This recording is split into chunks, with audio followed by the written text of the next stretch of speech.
नमस्कार साथियों, आप सभी का स्वागत है हमारे YouTube चैनल धर्म नगरी दर्शन में। आशा है आप सभी बहुत अच्छे होंगे। आज हम लोग चर्चा करेंगे कि मृत्यु के बाद आत्मा का क्या होता है। जब हमारी मृत्यु हो जाती है तो शरीर से आत्मा निकलती है, यानी कि भौतिक शरीर से हमारी आत्मा निकलती है और वह सूक्ष्म शरीर में प्रवेश करती है। इसके बाद वह जीवन में किए गए पापों के आधार पर विभिन्न स्तरों के दर्द और पीड़ा का अनुभव करती है। मृत्यु के बाद आत्मा मृत्यु के देवता यम से मिलती है, जो आत्मा के आधार पर कर्मों का न्याय करते हैं। जीवन में अच्छे कर्म किए हैं और यदि बुरे कर्म किए हैं, उसी के आधार पर आत्मा को विभिन्न योनियां प्राप्त होती हैं।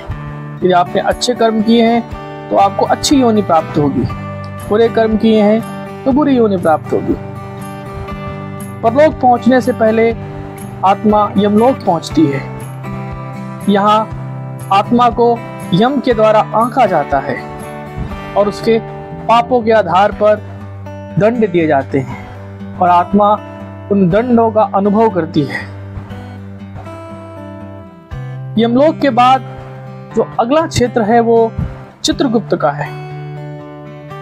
यहाँ चित्रगुप्त हमारे अच्छे और बुरे कर्मों का लेखा जोखा लेते हैं। उसके बाद जो तीसरा क्षेत्र आता है उसे स्वर्ग कहते हैं। यहाँ पहुंचकर ऐसी आत्माएं आनंद लेती जिन्होंने अच्छा काम किया होता है। और इसके बाद जो अगला क्षेत्र है वो नर्क लोक है। यहाँ या आपने बुरा कर्म किया है तो आना पड़ता है और उस जैसा कर्म किया है उसके अनुसार दंड भोगना पड़ता है। स्वर्ग का जीवन अलग अलग क्षेत्रों में अलग अलग अवधि का होता है। सबसे छोटा जीवन स्वर्ग का होता है और सबसे लंबा जीवन नरक का होता है।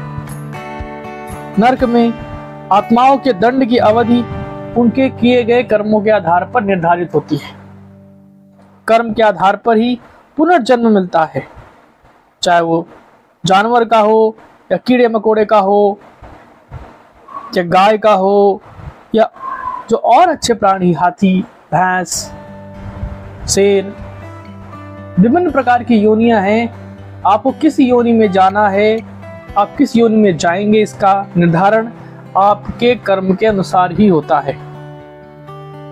जब आत्मा मोक्ष प्राप्त कर लेती है, यानी कि वह जन्म और मृत्यु के बंधन से मुक्त हो जाती है, तो वह परमात्मा में विलीन हो जाती है।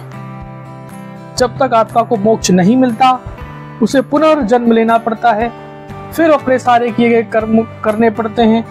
और यदि आप अच्छा कर्म करेंगे तो जब आपकी मृत्यु होगी तब आपको स्वर्ग मिलेगा, और अगर आपने मोक्ष के लिए प्रयत्न किया है तो आपको मोक्ष की प्राप्ति होगी। मोक्ष की प्राप्ति के लिए सबसे अच्छा कोई जीव है, सबसे अच्छा कोई योनि है तो मनुष्य योनि है। मनुष्य योनि में आपके पास भरपूर समय, सामर्थ्य और बुद्धि विवेक होता है कि आप अपने मोक्ष के लिए कुछ प्रयत्न करें, ताकि आपकी आत्मा जीवन और मृत्यु के बंधन से मुक्त हो जाए। तो ये सब जानकर हम आप सभी से आग्रह करते हैं कि आप सभी अपने जीवन में पुण्य कर्म, अच्छे कर्म, आत्मा को ऊंचा उठाने वाले कर्म को जरूर करें। आशा है यह वीडियो आपको पसंद आया होगा।